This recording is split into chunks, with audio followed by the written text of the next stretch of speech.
Hello అందరికీ, ఈరోజైతే ఎండు చేప ఇంకా బెండకాయ పులుసు చేసుకుందామా. ముందుగా అయితే ఎండు చేపలని శుభ్రంగా కడుక్కొని ఆయిల్లో ఫ్రై చేసుకోవాలి. ఆయిల్లో ఫ్రై చేసుకుంటే ఏంటంటే మనకి నీచు వాసన రాకుండా ఉంటాయి.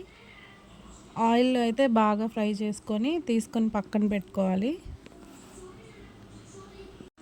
అదే ప్యాన్లోకి కొంచెం ఆయిల్ పోసుకొని ఉల్లిపాయ, పచ్చిమిర్చి, కరివేపాకు వేసుకొని బాగా ఫ్రై చేసుకున్న తర్వాత అల్లం వెల్లుల్లి పేస్ట్ కూడా కొంచెం వేసుకొని ఫ్రై చేసుకోవాలి.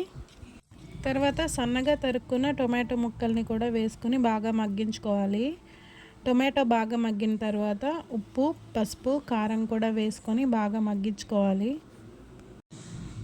ఇప్పుడు మనం ఎంత పులుపు తింటామో మన పులుపుకి తగ్గట్టు చింతపండు రసం కూడా వేసుకోవాలి. చింతపండు రసం బాగా మరిగిన తర్వాత ముందుగా కట్ చేసుకున్న బెండకాయ ముక్కల్ని కూడా వేసుకొని బెండకాయ ముక్కలు ఉడికిన తర్వాత ఎండు చేపల్ని కూడా వేసుకొని కలుపుకోవాలి.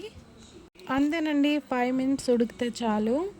చివరిగా అయితే మనం మసాలా వేసుకొని కలుపుకుంటే చాలా బాగుంటుందండి ఎండు చేపల పులుసు. మీరు కూడా ఒకసారి ట్రై చేయండి. నచ్చితే వీడియోని లైక్ చేయండి. థ్యాంక్